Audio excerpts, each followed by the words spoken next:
తిరుమల లడ్డూలో జంతువుల కొవ్వు కలిసింది, పిగ్ ఫ్యాట్ కలిసింది, కౌ ఫ్యాట్ కలిసింది, ఫిష్ ఆయిల్ కలిసింది. ఇవన్నీ కలిసిన లక్ష లడ్డూలను అయోధ్యకు పంపించారు.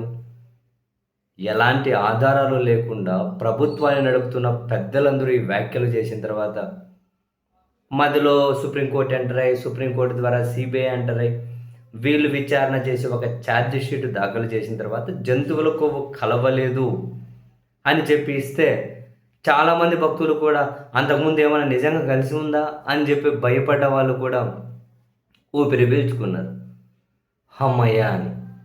అలా కొందరు ఊపిరి పీల్చుకోవడం ఇటువంటి వ్యాఖ్యలు చేసిన ప్రభుత్వ పెద్దలకు నచ్చలేదు. అండ్ ఏ రాజకీయ ప్రయోజనాల కోసమైతే ఇవన్నీ వాళ్ళు చేసినట్లున్నారో ఆ ప్రయోజనాలు కూడా నెరవేరకపోగా ఉల్టా వాళ్ళకే అవి బూమ్రంగై జనాల నుంచి చీదరింపులు ఎదురవుతూ ఉండేసరికి ఏం చేయాలో తెలియక మళ్ళీ తిరుమల లడ్డూలో జంతువులకు కలిసిందని నిరూపించడం కోసం రకరకాల ప్రయత్నాలు చేస్తున్నారు. వీళ్ళ పరిధిలో ఒక విచారణ కమిషన్ వేస్తారట. మళ్ళీ ఇప్పుడు 3 పార్టీలు కలిసి ఇంకేదో జనంలోకి వెళ్తారట కలిసిందని నిరూపించేకి. అయితే నాకు కాసింత డీప్ వెళ్తే నాకు అనిపించింది, వీళ్ళు రాజకీయంగా జగన్మోహన్ రెడ్డి గారిని టార్గెట్ చేస్తున్నారా, లేకపోతే తిరుమలనే టార్గెట్ చేస్తూ ఉన్నారా ఓవరాల్గా అందరూ కలిసి అనిపించింది. జగన్మోహన్ రెడ్డి గారిని రాజకీయంగా టార్గెట్ చేయడం కోసమా, లేకపోతే తిరుమలని ఏమైనా టార్గెట్ చేస్తూ ఉన్నారా? ఎందుకంటే ఇప్పుడు వీళ్ళ అధికారం ఉంది, వీళ్ళ పరిధిలో సుప్రీంకోర్టు మానిటరింగ్ చేసినటువంటి సిబిఐ వాళ్ళు కూడా కేంద్ర పరిధిలో ఉండే పేరెన్నిక కన్నా ల్యాంపులలో పరీక్ష చేయించిన తర్వాత లేదు అని చెప్పిన తర్వాత వీళ్ళు అక్కడితో వదిలేయకుండా ఉంది అని నిరూపించేకి వెళ్తూ ఉన్నారు.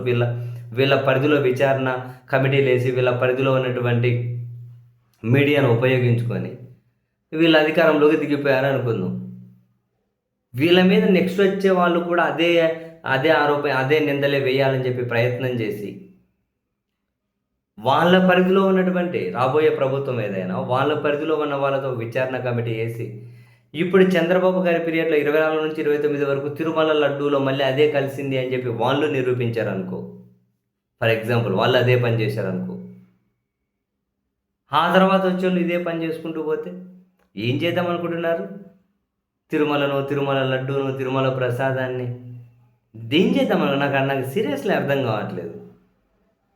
అంటే వాళ్ళ ఆ భక్తులు ఎలాంటి భయభ్రాంతులు కలిగించాలి అని, ఎలాంటి భావంలోకి వాళ్ళని తీసుకెళ్లాలని.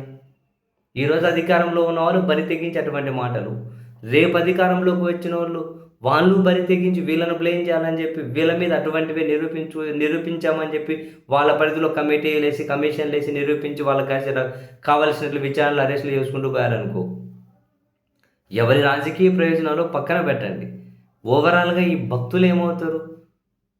భక్తుల విశ్వాసం ఏమవుతుంది? ఎవరి రాజకీయ ప్రయోజనాల కోసం వాళ్ళ విశ్వాసాన్ని దెబ్బతీస్తూ ఉన్నారు? నాకు నిజంగా ఆశ్చర్యం వేస్తుంది. తిరుమల దారుణంగా టార్గెట్ చేస్తున్నట్లు కదా ఇవన్నీ. మరి ఆ విషయం వీళ్ళకి అర్థమవుతూ ఉందా?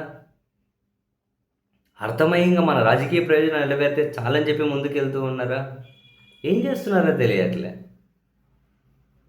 ఇంతగానము పబ్లిక్లోకి వచ్చేసి ఇంతగానము లేదు అంటే ఉంది అని చెప్పి ఇదేంటి బలవంతపు ప్రచారం? ఎవరిని పబ్లిక్లో నిలబెడుతున్నారు వీళ్ళు? కోట్ల మంది భక్తుల విశ్వాసాన్ని పబ్లిక్లో నిలబెట్టి ఆటలాడుతూ ఉన్నారా? అవును, రేపు ప్రభుత్వం మరి వాళ్ళు ఇదే పని చేస్తే మీ మీద ఏం చేస్తారు? ఇటువంటి ఎపిసోడే రన్ చేస్తే మీరు ఏం చేసుకునే కదా పక్కన పెట్టండి. ఈ దేవుడి దగ్గరికి దర్శనం కోసం అని చెప్పి వెళ్ళిన వాళ్ళు, అక్కడ ప్రసాదం తిన వాళ్ళు, వాళ్ళ పరిస్థితి ఏంటి? వాళ్ళు ఎట్లా ఫీల్ అవుతారు? ఎందుకు ఈ మినిమం లాజిక్ అని వీళ్ళకి అర్థం అవ్వట్లేదు?